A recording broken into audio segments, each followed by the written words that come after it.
तिब्बत के लामा योगी की कहानी में आप सभी का फिर से एक बार स्वागत है।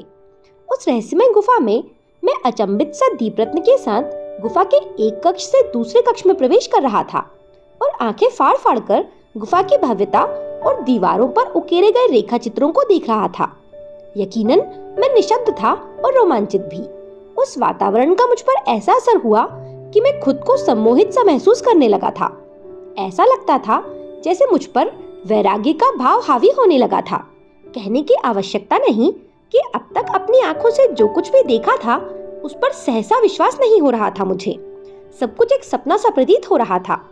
मैंने दीपरत्न से सहज भाव से पूछा, क्या आप मुझे ये बताएंगे कि जब आप योगी से मिलने पहली बार आए थे तो ये सब कुछ देखकर चमत्कृत और आश्चर्यचकित हुए थे मेरी तरह?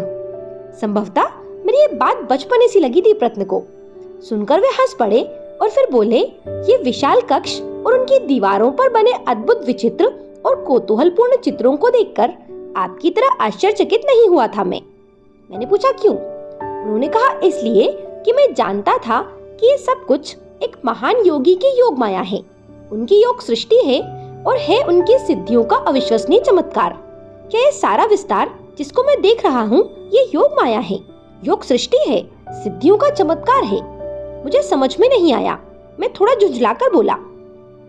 दीपरत्न ने कहा, थोड़ा धीरज रखिए, आपको सब कुछ समझ में आ जाएगा। जब मैं और दीपरत्न बातें कर रहे थे उसी समय वो रहस्यमय साधु न जाने किधर से आकर खड़ा हो गया हम दोनों के सामने। दीपरत्न की ओर देखकर आगे जाने के लिए संकेत किया उसने। दीपरत्न आगे चलने लगे और मैं उनके पीछे पीछे। हॉल से निकलकर मैं जहाँ पहुंचा वो एक सुंदर और रमणीक बाग था। बाग के चारों ओर लंबे और हरे भरे वृक्षों की कतारें थी और उन वृक्षों से घिरी हुई क्यारियां थी जिनमें भिन्न भिन्न प्रकार के भिन्न भिन्न रंग रूप के फूल खिले हुए थे, जिनकी सुगंधों से वहां का वातावरण भरा हुआ था। उन फूलों में कुछ ऐसे भी फूल थे जिनकी मानसिक सृष्टि की थी उन योगी ने। बाग के मध्य में संगमरमर के पत्थरों से बना एक हौज था जिसमें स्वच्छ जल भरा हुआ था। उस जल में लाल, नीले और सफेद रंग के कमल पुष्प खिले हुए थे। उस लंबे चौड़े सुंदर और रमणीक बाग से बिल्कुल सटा हुआ था एक बहुत बड़ा कमरा। कमरे की बाहरी और भीतरी दीवारें, फर्श और छत विभिन्न रंगों के संगमरमर के पत्थरों के टुकड़ों से बने थे। सामने की ओर कमरे में प्रवेश के लिए ऊंचा सा द्वार था जिसके दरवाजे चांदी के थे। द्वार के दोनों ओर दो लंबी चौड़ी खिड़कियां थीं, उनके भी दरवाजे चांदी के ही बने हुए थे। बाग से लगे होने के कारण उस कमरे के दोनों ओर और पीछे भी लंबे और घने वृक्ष थे जिन पर पक्षी कलरव कर रहे थे। वातावरण में एक अनिवर्चनीय शांति व्याप्त थी। दीपरत्न धीमे स्वर में बोले, परमहंस देव का कक्ष है ये, आइए भीतर प्रवेश करते हैं। वो रहस्यमय साधु वहां नहीं था उस समय। कमरे में प्रवेश किया मैंने दीपरत्न के साथ और प्रवेश करते ही मुझे ऐसा लगा मानो मेरी प्राण शक्ति एकदम से बढ़ गई हो।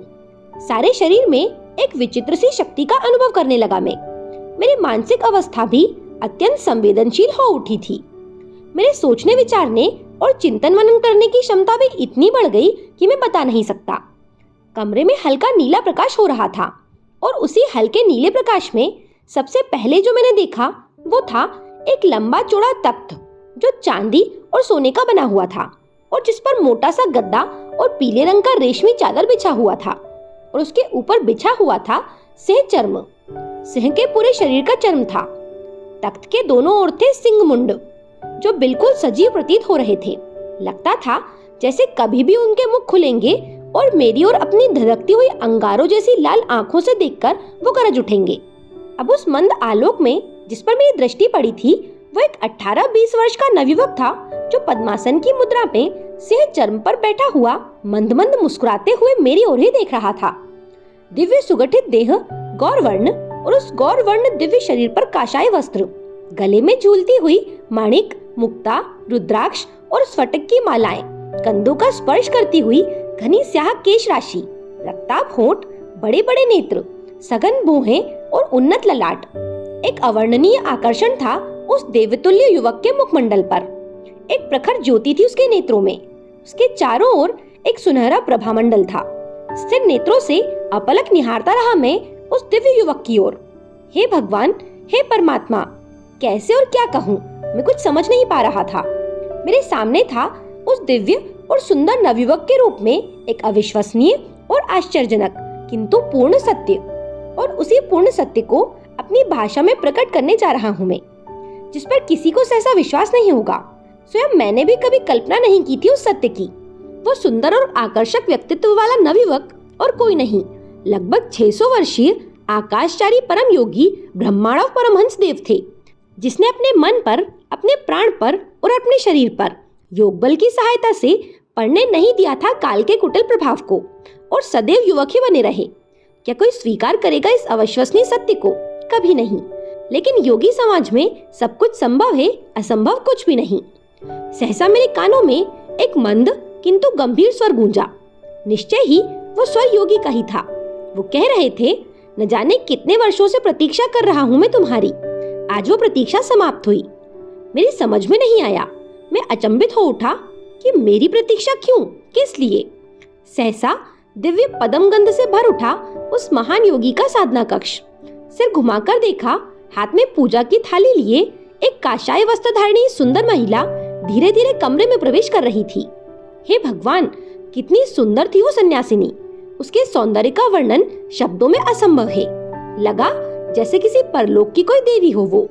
कमरे में प्रवेश करते ही महात्मा के सामने जाकर खड़ी हो गई वो। पहले उसने महात्मा की धूप, दीप और पुष्प से पूजा की और अंत में प्रणाम किया और चरण स्पर्श किया। भोचक्का सा मुंह बाएं में देख रहा था सब कुछ। मेरे कान के समीप अपना मुख रखकर दीपरत्न ने फुसफुसाकर कहा, जानते हो, ये एक परम सिद्ध योगिनी है। नाम है कल्याणी माँ। तिब्बत के पृष्ठभूमि में स्थित चरम चक्षु से परे एक सिद्धाश्रम से प्राय नित्य आती हैं, परमहंस देव की पूजा करने के लिए। थोड़ा रुककर उन्होंने आगे कहा, कल्याणी माँ की आयु 500 वर्ष के ऊपर होगी, इससे कम नहीं। मैंने भी धीरे से पूछा, सिद्धाश्रम से यहाँ कैसे आती हैं कल्याणी माँ? उत्तर मिला, शून्य मार्ग से। शून्य मार्ग किसे कहते हैं? मैंने प्रश्न किया, और उस प्रश्न के उत्तर में दीपरत्न ने बताया कि आकाश और महाकाश के बीच में जो स्थान है उसे महाशून्य कहते हैं, जिसे योग की भाषा में चित्ताकाश की संज्ञा दी गई है। इसी प्रकार महाकाश और परमाकाश के बीच में जो संधि स्थान है उसे परम शून्य कहते हैं। परम शून्य योगियों का चित्ताकाश है। उसी चित्ताकाश को शून्य मार्ग अथवा परम शून्य कहा जाता है। इस दृष्टि से दो मार्ग हैं, महाशून्य मार्ग और परम शून्य मार्ग। इन दोनों मार्गों से योगी गण प्रकाश की गति से यात्रा करते हैं। अपने गुरु का पूजन करने के पश्चात मेरी ओर स्थिर दृष्टि से एक बार देखा कल्याणी माँ ने। झील जैसी नीली और गहरी आंखों में एक विचित्र सा सम्मोहन था, जिसने मन प्राण को झकझोर कर रख दिया था। मुझे लगा जैसे कुछ बातें करना चाहती थी मुझसे कल्याणी माँ। मेरा सानिध्य चाहती थी वो। फिर जैसे आई थी वैसे ही चली गई वो महासाधिका। मेरी समझ में अब तक कुछ नहीं आया था कि मेरी प्रतीक्षा क्यों कर रहे थे परमहंस देव। क्या वे मुझसे पूर्व से परिचित थे?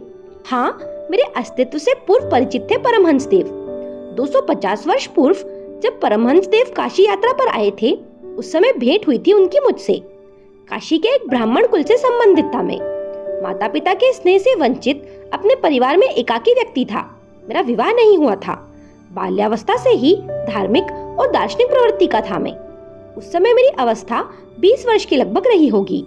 संस्कृत विद्यालय में पढ़ना, चिंतन मनन करना, अपने हाथ से भोजन पकाना और सायकाल घर पर आने वाले 5-6 विद्यार्थियों को पढ़ाना, यही मेरी दिनचर्या थी उस समय। प्रारंभ से ही शांत और गंभीर प्रकृति का था मेरा स्वभाव। प्रायः सायकाल गंगा के किनारे किसी घाट की सीढ़ियों पर गाल पर हाथ रखे बैठा बैठा न जाने क्या क्या सोचता रहता था मैं। सायकाल का समय था, गंगा किनारे घाट की सीढ़ियों पर बैठा था मैं नित्य की भांति। सहसा मेरी दृष्टि गंगा में स्नान करते हुए एक सन्यासी पर जा रुकी।